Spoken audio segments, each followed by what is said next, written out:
Ich freue mich sehr, zum Start dieser neuen Gottesdienstserie dabei zu sein. Es ist mir ein Vorrecht, ein Thema zu bringen, das so wie eine Auslegeordnung ist, bei dem ihr euch auch prüfen könnt, überlegen könnt, wo stehe ich eigentlich? Das Thema Reifen, Wachsen. Übrigens das Bild, das ich nehme an viel gewählt hat, finde ich auch super. Reife Trauben, süße, reife Trauben mitten im Winter. Und so soll es auch sein in unserem Leben, dass wir reifen dürfen, obschon es furchtbar kalt ist und ungemütlich in unserer Welt manchmal und im eigenen Leben manchmal auch, dass trotzdem etwas wachsen darf. Ganz unterschiedlicher Art und Weise. Ja, deshalb eben das Thema Wachsen. Das ist natürlich ein so spannendes Thema und etwas sowas natürlich. Eva und ich als stolze Großeltern erleben wir das neu bei unseren Enkeln, oder wie sie laufen lernen, wie sie lernen zu reden, wie sie ihre Welt entdecken. Das ist so spannend, so herzig, man kann sich so hineinversetzen in ihre kleine Welt, wie die aufgeht und größer wird. Und der Wunsch, groß zu sein, groß zu werden, der ist ja so drin, oder, in uns. Und ich hoffe, das bleibt in uns. In meinen mittlerweile 60 Jahren zu wachsen, weiterzukommen, mich zu entwickeln. Vor mir liegt noch eine spannende Zeit im Glauben, persönlich. Es geht weiter. Und wir als Kirchen haben den Auftrag, die Aufgabe, ein Klima zu schaffen, in dem wir gerne wachsen, in dem wir inspiriert werden, in dem wir reifen, in einem Reifeprozess sind, auf Jesus hin, mit Jesus als Weinstock. Darauf gehe ich aber nicht ein, da habt ihr noch einige Themen. Aber für mich einfach ist wichtig, das zu sagen. Es gibt auch Kirchen, die genügen sich damit, einfach, dass die Mitglieder schön dabei bleiben und nicht davonlaufen. Aber als Kirche haben wir einen Auftrag zu fördern, zu senden, zuzurüsten. Ganz nach dem Wort in 2 Timotheus 3, wo beschrieben wird, das Wort Gottes, das so genial inspiriert ist, um uns zu lehren, den Weg zu zeigen, uns zu überführen, zu zeigen, wo wir stehen, damit wir zugerüstet sind und fähig zu jedem guten Werk. Wachstumsphasen. Wir möchten miteinander so 4 Wachstumsstadien ansehen, jede ganz anders, die zum Glauben gehören. Und dazu möchte ich einfach als Grundlage 2 Bibelverse hinstellen, auf die ich jetzt nicht so eingehen werde vom Inhalt, sondern mehr als Boden hinlege, als Basis zu dem, was wir dann miteinander anschauen. Also in Hebräer 5, Kapitel 5, da steht doch Folgendes. Ihr solltet inzwischen längst andere unterrichten können. Stattdessen habt ihr wieder jemand nötig, der euch von vorne das ABC der Botschaft Gottes erklärt. Ihr braucht wieder Milch statt fester Nahrung. Wer Milch braucht, ist ein kleines Kind, das die Sprache der Erwachsenen noch nicht versteht. Erwachsene aber brauchen feste Nahrung. Solche Leute, die durch beharrliche Übung ihr Wahrnehmungsvermögen geschärft haben, um Gut und Böse zu unterscheiden. Sagt viel aus. Und deshalb schreibt Paulus im Brief an die Gemeinde in Ephesus in Kapitel 4, lasst uns im Glauben eins werden und den Sohn Gottes immer besser kennenlernen, sodass unser Glaube zur vollen Reife gelangt und wir ganz von ihm erfüllt sind. Dann werden wir nicht länger wie Kinder sein. Nichts gegen Kinder, gell? Aber es ist das Bild, das wir da nehmen, vom Bedarf zu wachsen. Nicht wie Kinder sein, die uns ständig von jeder fremden Meinung beeinflussen und verunsichern lassen, nur weil geschickte Betrüger uns eine Lüge als Wahrheit hinstellen. Gut formuliert. Stattdessen wollen wir die Wahrheit in Liebe leben und in allem zu Christus hinwachsen, dem Haupt der Gemeinde. 4 Stadien des Glaubens. Phase 1. das ist das Stadium, die Phase, in der wir eigentlich alle beginnen oder immer wieder neu beginnen, neu durchstarten. Irgendwann sind wir mal auf dieser Erde gelandet. Und als erstes haben wir die Mutterbrust gesucht. Wir wurden gehätschelt und umarmt und liebkost. Die Windeln wurden uns gewechselt. Die ganze Welt drehte sich um uns. Wir haben gelernt, was für Bedürfnisse wir haben. Wir haben Annahme gesucht, Wertschätzung. Und das ist im Leben geblieben. Die Suche nach Liebe, nach Anerkennung, nach Zuwendung, die brauchen wir alle. Und so sind wir aufgewachsen mit unserer kleinen Welt, wachsenden Welt. Wir sind größer geworden. Ich spreche jetzt auch etwas sinnbildlich, was den Glauben auch betrifft. Oder unsere Suche. Wir haben dann unser Leben eingerichtet. Und so mehr gut, vielleicht auch weniger gut, haben wir unser Leben, leiten wir selber unser Leben. Für die einen läuft es ganz gut, super. Ein super Job, nette Familie, ordentliches Einkommen, alles nach Plan. Aber da ist irgendetwas, doch eine Leere, eine Sehnsucht, eine Suche nach mehr. Gibt es nicht noch mehr im Leben? Denn die Suche nach Liebe, Anerkennung, die Suche nach Fülle im Leben, die ist nicht gestillt mit einem schönen Haus und weiß was.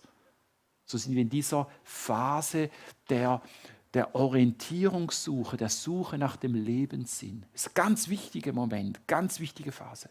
Vielleicht läuft dein Leben aber ganz anders, gar nicht gut, sondern mit vielen Schattenseiten und Problemen und Abstürzen oder Verlust auch von lieben Menschen, Verlust von Beziehungen und Krankheit und Nöten. Und du stellst die gleiche Frage. Was beinhaltet das Leben? Was gibt mir Boden unter den Füßen? Wie komme ich weiter? Wo ist Hilfe? Wo werde ich geliebt? Wo habe ich ein Zuhause? So beginnt es. Und daraus folgt bei den Glaubenden ein Schritt, eine Entscheidung, können wir auch sagen, indem wir die Schlüssel des Lebens Gott übergeben. Also die Eltern, die Autofahren und Kinder haben, die das auch lernen, kennen das vielleicht. Ich mag mich noch erinnern, da Badi Talek, dem großen Parkplatz, ist er immer noch so groß, das riesige Parkfeld, weil unsere 3 Jungs, da haben sie ihre ersten Fahrkünste gefahren, oder? Ohne Billett damals, jetzt kannst du da mal probieren. Und ich saß daneben und ganz angespannt, langsam und aus die Handbremse und so. Wenn unsere jungen Autofahren lernen, irgendwann sitzen sie nicht mehr hinten, sondern auch nicht mehr neben dir, auf dem Beifahrersitz, sondern umgekehrt, sie sitzen auf dem Fahrersitz und du begibst dich auf die Seite und musst die Kontrolle abgeben. Und so ähnlich ist es auch im Glauben oder ganz genau oder noch viel mehr in allen Dingen, wenn du Gott an die erste Stelle setzt, wenn du Gott dein Steuer übergibst. Und das ist ein wesentlicher Unterschied, nicht den Fahrkünsten eines noch immer pubertierenden Jugendlichen irgendwie so, sondern Gottes Fahrkünste, der treue Herr, der die Sache kennt und gut macht. Dorthin zu fahren, uns von ihm lenken zu lassen, wo er will und wo es nicht mehr um uns geht, wo wir nicht mehr unser Leben regieren, nicht mehr unser Bedürfnis anmelden und suchen, sondern Gottes Bedürfnisse und Gottes Ziele in unser Leben setzt. Dein Wille geschehe, dein Reich komme, wie wir beten im Vater unser. Ja, wo das passiert, schließt sich diese Phase 1 ab. Das ist eine ganz wichtige Phase, dorthin zu kommen mit der Gewissheit, das bedarf, was ich brauche, gibst du mir, Jesus, nur du allein. Petrus hat das erlebt. Wir wollen Petrus ein paar Punkte ansehen, weil wir sehen, wie bei ihm der Glaube gereift ist. Petrus war ja auch ein Moment, nicht in einer Lebenskrise, sondern in einem Riesenerfolg. Er hatte den Fischfang seines Lebens gehabt. Wahnsinnig. Und er staunt Und er sieht Jesus vor sich und Jesus sieht ihn an und Petrus merkt, das reicht nicht. Ich habe mein ganzes Leben ohne Gott. Das war ein riesengroßer Fehler. Und er erlebt Jesus, wie er nicht von ihm verurteilt wird, sondern geliebt wird. Jesus schaut ihn an und Jesus zeigt ihm, Petrus, ich habe für dich noch eine andere Lebensaufgabe. Das, was dir Erfüllung bringt, nicht nur gefüllte Netze. Und er beruft Petrus in seine Nachfolge. Und Petrus erkennt Jesus, ihn brauche ich. Ich habe es nicht verdient. Ich brauche Gnade. Jesus, du bist mein Herr. Petrus geht und in der Bibel lesen wir von so vielen Menschen, die diesen Schritt vollzogen haben, jeder etwas anders in seiner Lebensgeschichte. Und so können wir uns inspirieren lassen. Zum Beispiel eben von Petrus, wie er gerufen wird. Und dann kommt das Stadium, die Phase 2. Ja, das ist natürlich aufregend. Einen neuen Lebensinhalt gefunden zu haben. Und wer das noch nicht erlebt hat, so eine Lebensübergabe, ein vorbehaltenes Vertrauen in Gott, der mich liebt, der mich gesucht hat, mich von ihm finden zu lassen, wer das noch nie erlebt hat, muss das unbedingt angehen mit einer Herzensentscheidung.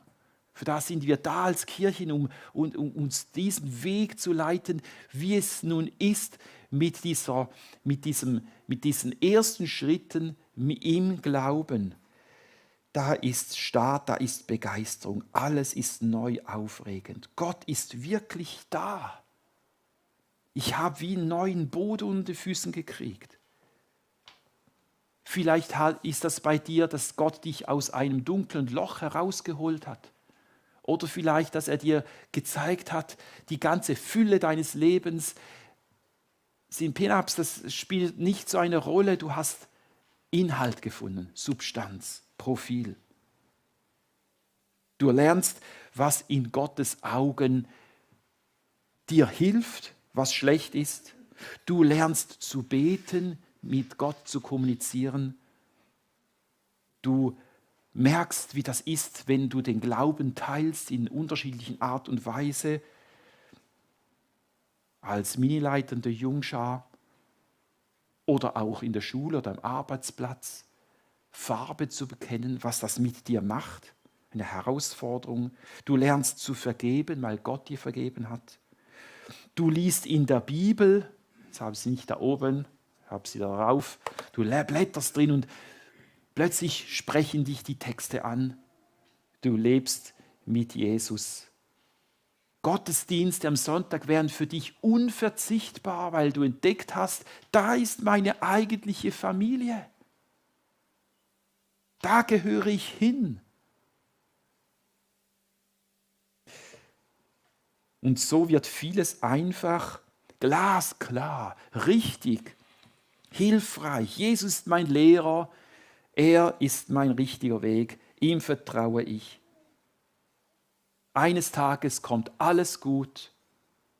Mit Jesus kann ich nur gewinnen, das Abenteuer. So. Petrus hat das ja auch erlebt in dieser Jüngerschaft, in diesen 3 Jahren. Aber jetzt möchte ich sagen, es ist nicht die letzte Phase, sondern eine der wichtigen Phasen.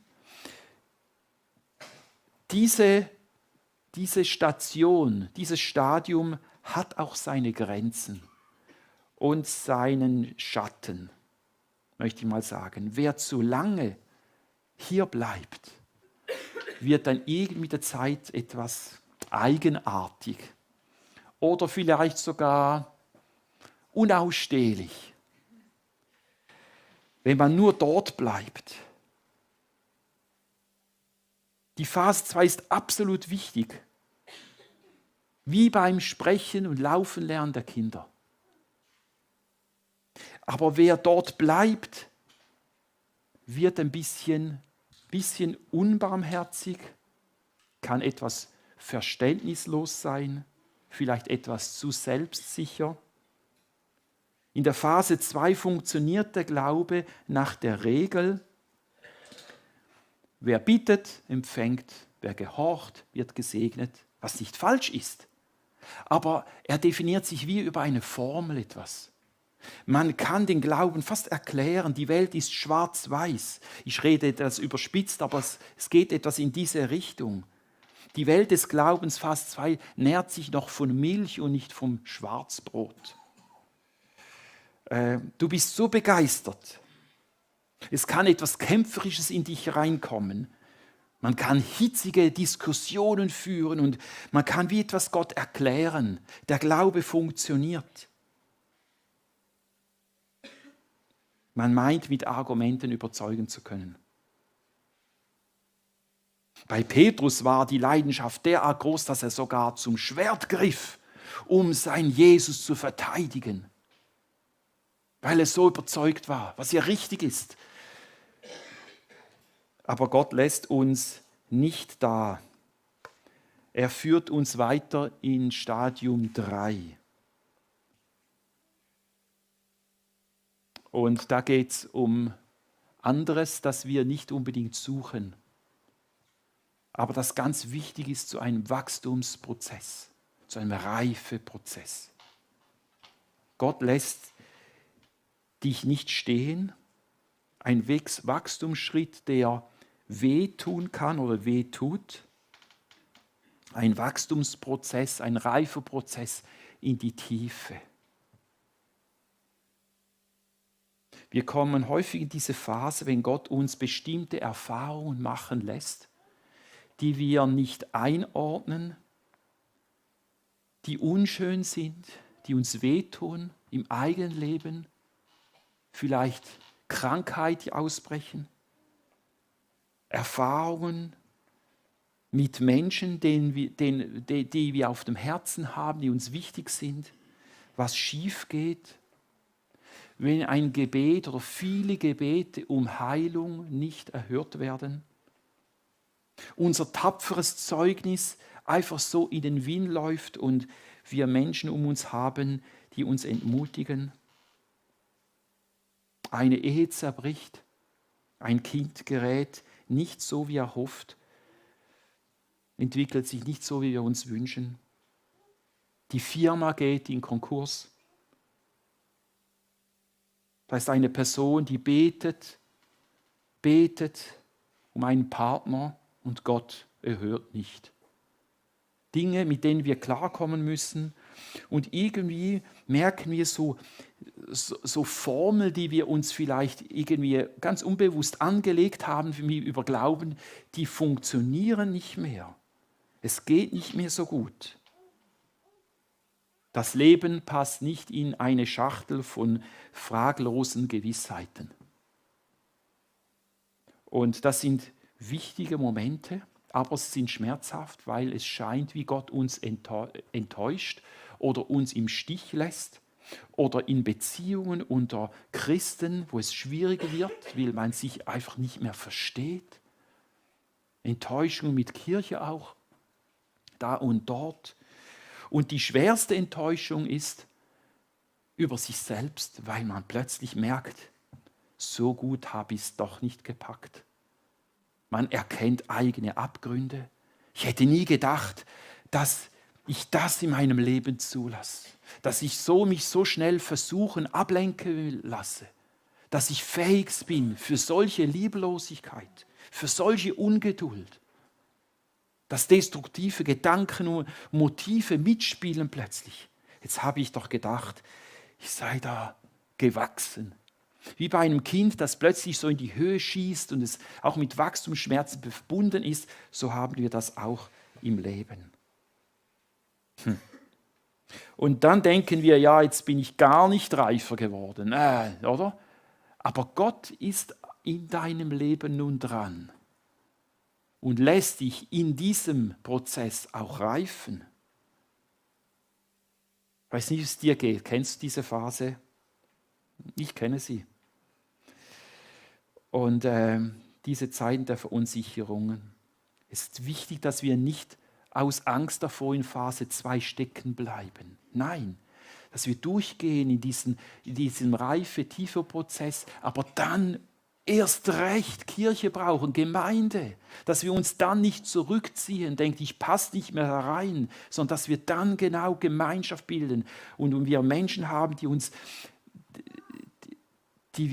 einfach nehmen und an uns glauben, weil Jesus auch an uns glaubt und sich nie und nimmer von uns entfernt. Petrus hat ja diese Krise unglaublich durchlebt, mit der ganzen Enttäuschung mal, wie es mit Jesus weiterging.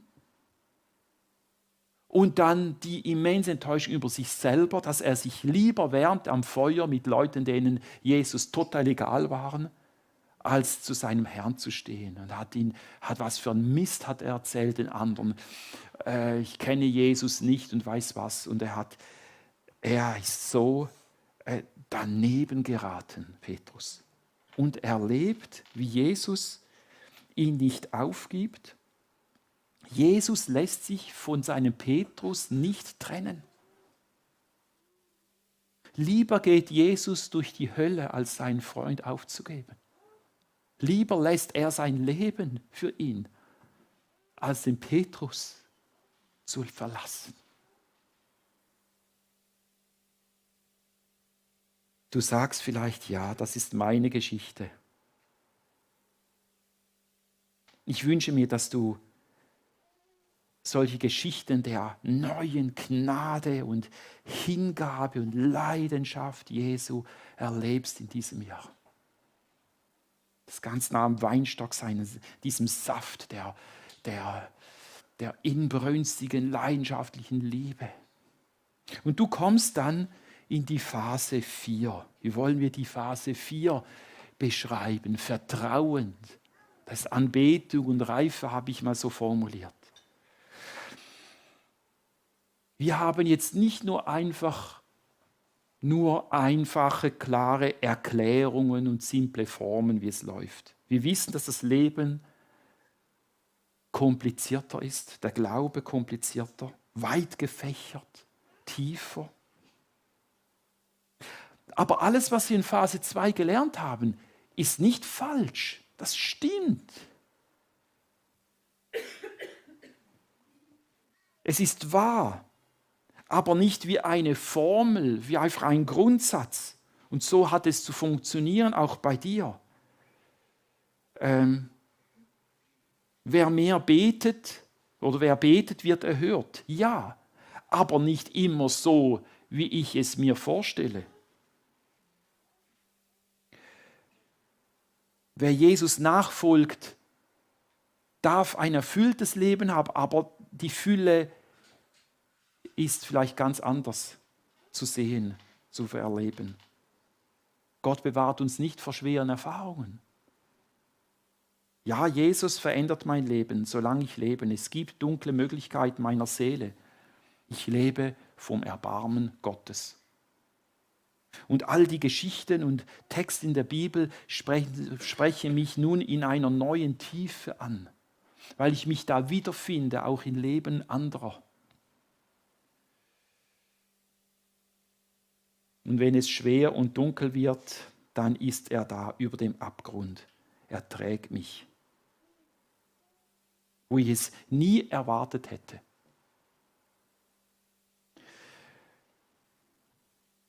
Und es ist auch so, dass ich mit den Menschen barmherziger werde, verständnisvoller, mehr aushalte. Gleich unbeirrt auf Jesus ausgerichtet. Aber ich versuche nicht, das alles selber zu halten, sondern abzugeben, loszulassen. Mein Gebet wird vertrauensvoller. Meine Geduld darf zunehmen, wachsen. So dürfen wir wachsen in dieser Phase.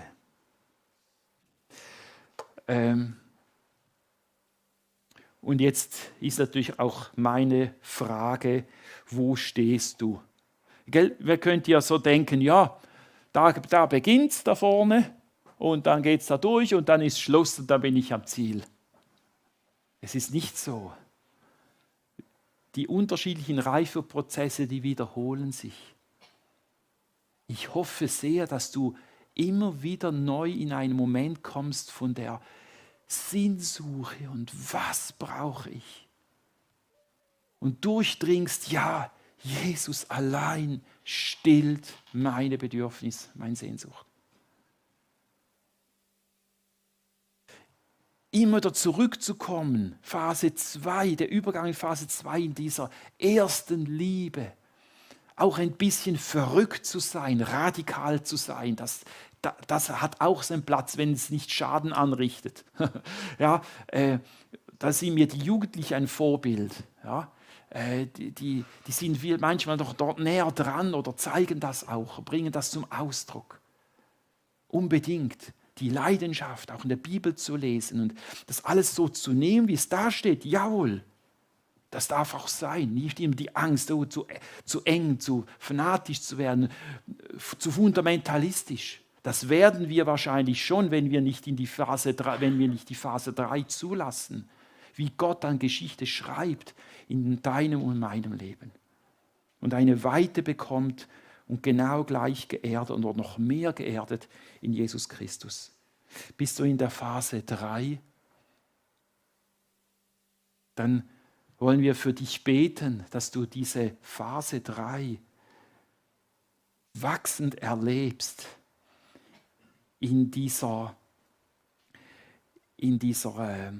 unter den Augen Jesu, wie er bei dir ist und das aushält, wie er dich aushält, wie er dich trägt und wie du eine neue Sicht da bekommen darfst, auch für andere. Ich möchte abschließen mit einem Vers. Petrus in seinem Wachstum, er durfte Gründer werden einer riesigen Gemeinde. Petrus wurde bereit, auch sein Leben zu opfern für Jesus. Bei Petrus ist vieles gegangen, aber es war ein Weg. Und Petrus hat am Schluss in seinem zweiten Brief, wirklich gegen Schluss seines Lebens, hat er ganz am Schluss den letzten Satz in seinem zweiten Brief Folgendes geschrieben.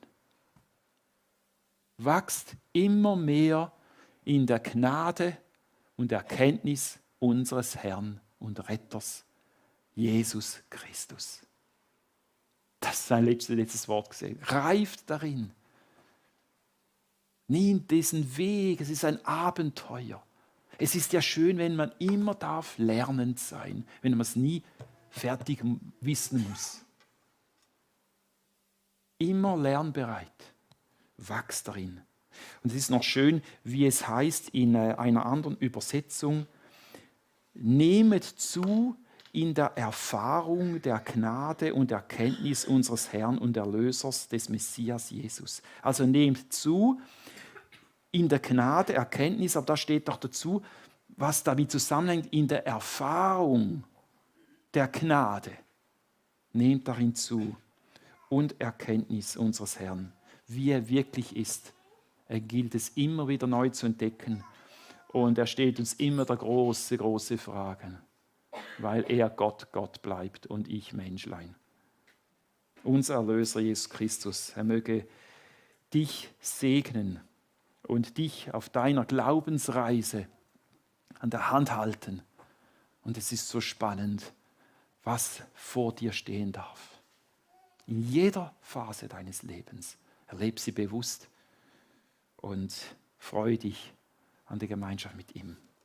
Wir wollen zusammen beten auch und dann übergehen auch in Lobpreis. Ich möchte beten für euch, für uns alle.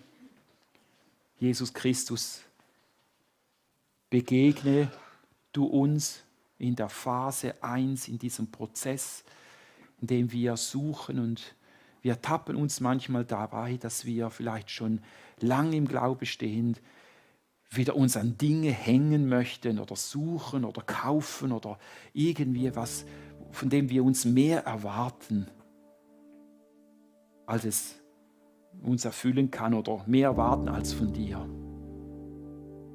Herr, ganz neu sollst du in unserer Suche nach Orientierung und Sinn ans Steuer sitzen, an unserer Lebenssteuer. Wir wollen den Platz daneben einnehmen oder ganz hinten, wo wir wirklich nicht ins Steuerrad eingreifen können. Wir wissen, wir dürfen die Kontrolle ganz neu loslassen.